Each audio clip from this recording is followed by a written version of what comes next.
What makes a fight worth watching?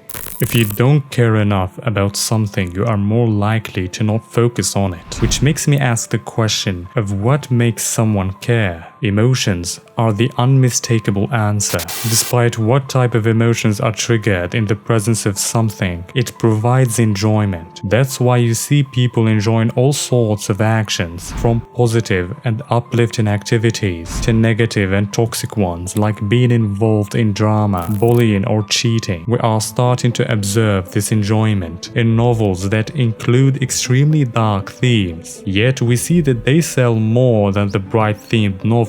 What I'm getting at is that making crazy thrilled animations is not the only path that studios and writers can take regarding anime fights. Some drama and meaningful moments can make the struggle between two characters worth exploring. It sells the fight to the audience, making it thrilled at just the idea of two characters clashing, such as the example of the fight between Gon versus Netorpito. It was an anticipated fight throughout the Ant arc in Hunter x Hunter due to the emotional background of the struggle between the two characters, which was triggered as a result of Neferpito killing Kite. What fueled it more is the fact that Kite was a friend of his dad and that Kite sacrificed himself in order to protect Gon, making Gon feel unbearable guilt, which can be observed when Gon barely stopped himself from ripping her apart. Those moments kept the audience in excitement, anticipating the fight with unbearable excitement. And when he finally took the chance to beat her up mercilessly, it felt both satisfying and delicious to wait for the main character to take his sweet revenge for the death of his friend. This fight reminds me of that Roy Mustang and Envy fight. Roy was so visibly angry that his wrath can be observed in his eyes. He was so angry that he kept snapping his finger to the point of roasting him to utter annihilation. His determination left no mercy or hesitation. Finish him! It's one of those fights that capture the importance of emotions when it comes to fights. Not only does this presence of emotional depth and flow keep the viewer focused and stimulated, but it provides lasting impressions that really changes someone from within. It's that feeling of emptiness when finishing a show or an arc. You feel like you wish you are part of that experience in the real world. I think that's what's missing from the recent anime shows. That is why you see fun fights that keep you engaged with the constant movement and graphics, but fades away quickly after finishing the episode. You don't have a reason to be there other than it being well animated, which in my opinion takes away from what makes anime the way it is. The build-up of the emotional foundation supports the anime's fights heavily, resulting in enhanced enjoyment and a feeling of oneness with the struggle. If a writer is serious enough, he can employ this to make it even able to turn secondary fights into enjoyable masterpieces. A perfect example of this is Ichigo's break into the Soul Society when he fought Abarai Renji after standing in his way, trying to rescue Rukia Kuchiki. The fight between them was emotional because they both wanted to rescue Rukia, but one felt hopeless and weak because he couldn't surpass Byakuya. But the other one, which is Ichigo, didn't, making Renji stand in his way because he thinks Ichigo is incapable of standing strong against Byakuya and the other powerful captains. At first, Renji tortured him due to the difference in experience. Ichigo found himself hitting rock bottom, but when all seemed to grow dark, he recalled Urahara Kiski's wise words that he uttered when he was training Ichigo to redo the attack he did against Renji in his first fight. Urahara felt fear in Ichigo's sword, a kind of hesitation and a what-if spirit taking a toll on his body and mind, successfully restricting his potential. He told him, かわすのなら切らせない。誰かを守るなら死なせない。攻撃するなら切る。ほら、見えませんか？私の剣に映った君を切るという覚悟が。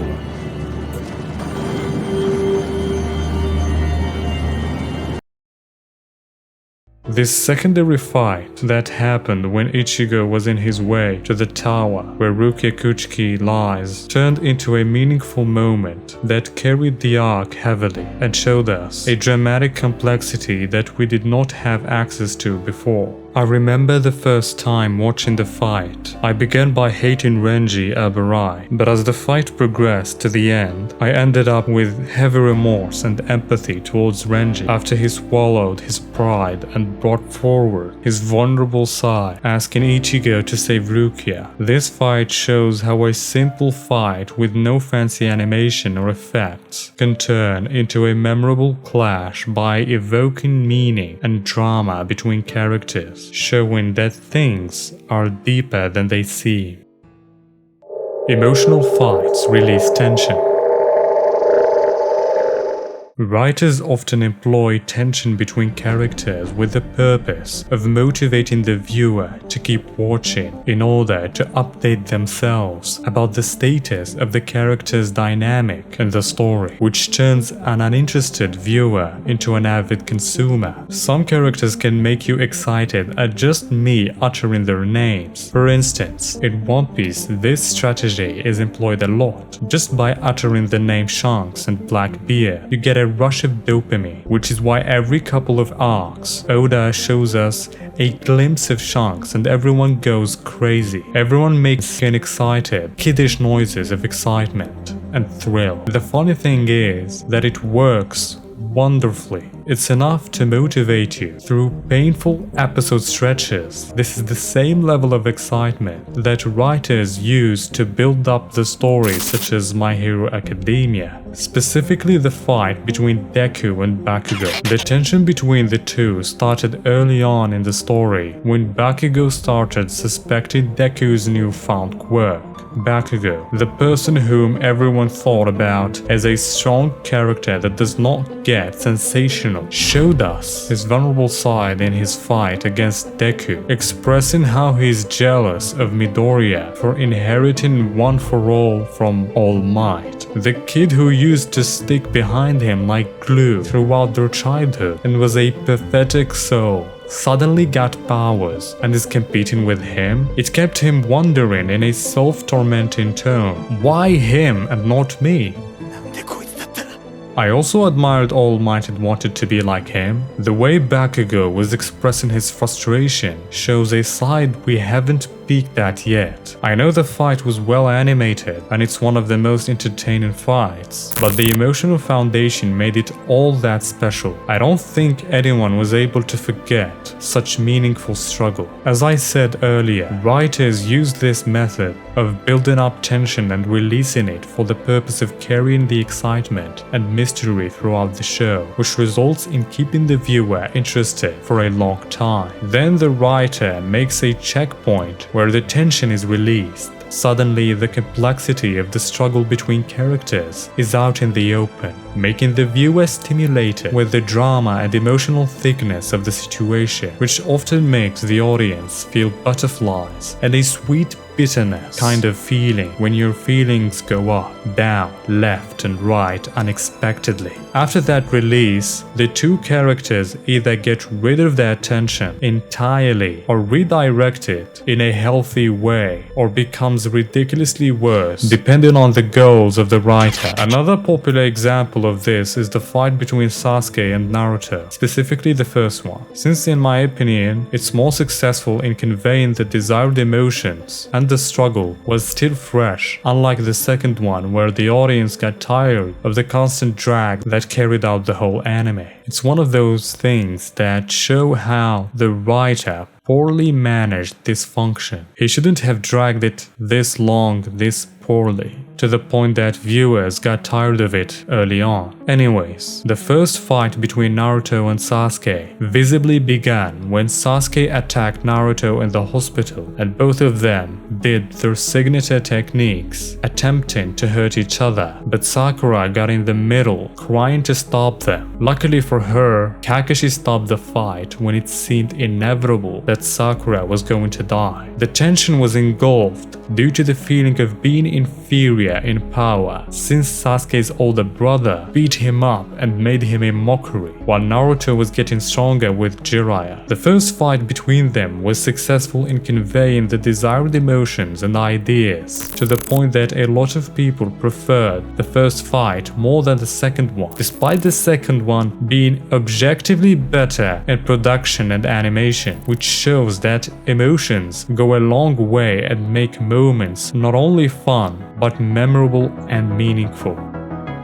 Examples of fun but forgettable fights. Most Jujutsu Kaisen's fights are easily forgettable in my opinion. They lack meaning most of the time, and there isn't a deep emotional charge within them. There are some fights that are up there, especially in the flashback, but they are rare. Characters die too soon before getting attached to them, and before even knowing anything of significant meaning about them. It seems like the villains are stupid, evil beings that commit evil acts mindlessly without a reason or real plan to it. There are villains that seem to be evil for the sake of it, but are still well written because the writer provided the villain with high intelligence and planning capabilities that it's interesting to witness the unpredictability of his decisions. Just like All For One. At first, he seems like the typical villain, but what makes him great is his high intelligence and long-term thinking that makes him always one step ahead of everyone, which poses a real challenge for the main characters, making the story full of turmoil and friction, which is the thing that sparks curiosity, excitement and thrill. One thing I observed as well in the latest anime shows is that fights are extremely rushed and lack the emotional struggle that made classical anime shows great. The internal war that is manifested in the character's stubbornness against defeat. To me, when fights are made like that, it's the reminiscent of a farmer plucking fruits from a tree that has fully matured, instead of rushing to pluck the fruits from the tree before the fruits mature properly.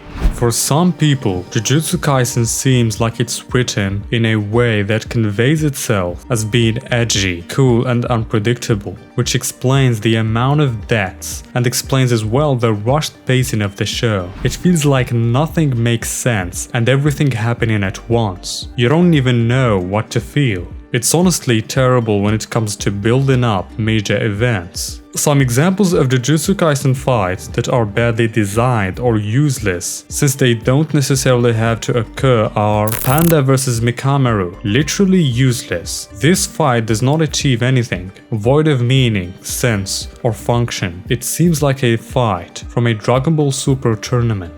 Miwa, Blue Hair Girl vs Maki. Since we learn more about Maki in the Maki vs Mai fight, it's kind of pointless. Nobara vs Witch Girl and Mikamaru. We don't care enough about Nobara and not much changes, and it goes for ages. Yuji vs Kakarot. What's the point of that fight? The Squid Curse fight before Toji shows up. Solo Leveling is guilty as well with this mistake. Most of the fights are fast-paced, exciting, well-animated and enjoyable, which is a good thing, but sadly they are unemotional. They don't really leave a lasting impression on the viewer. Some fights are enjoyed as snacks, but they leave you emptier than before. The fights that you see are based on clueless and sometimes arrogant hunters who fight opponents that are unexpectedly beyond them, making them die in a blink of an eye, ruthlessly, to convey to the viewer that here we don't have some soft shonen kids playing around. We mean business, and we are not afraid to be dark. Then comes the overpowered Sonji Woo, saving the day, taking the shadows and gaining significant power than before by unlocking new items and abilities and extracting shadows from the opponents. In my opinion, showcasing dopaminergic scenes that leave you hungry for more but never satisfy you is like leaving a donkey chasing a carrot that is out of his reach, hoping one day he will reach it. It's manipulative and does not accomplish what artistic works strive for, which is conveying meaning in an aesthetic template. The same can be said about Chainsaw Man. It seems like a fast-paced, well-animated work, but one that is full of fan service, which targets thirsty dudes. It also appeals to popular culture and its superficial qualities. Conclusion. why emotional fights leave a lasting impact. At the end of the day, animation alone can't carry a fight. What truly makes a battle unforgettable is the emotional weight behind it. The pain, the history, the stakes. Fights like Gon vs Pito, Roy Mustang vs Envy, Ichigo vs Renji, Naruto vs Sasuke. These fights stay with us because they mean something. They're not just a spectacle. They make us feel, whether it's rage, sorrow, or triumph. Meanwhile, fights that rely solely on flashy animation, like many in Jujutsu Kaisen or Solo Leveling, often fade from memory because they lack depth. They are exciting in the moment, but without emotional investment, they don't stick. So next time you watch an anime, ask yourself, do I care? Because if you don't, then no amount of Sakuga will leave a mark on your heart.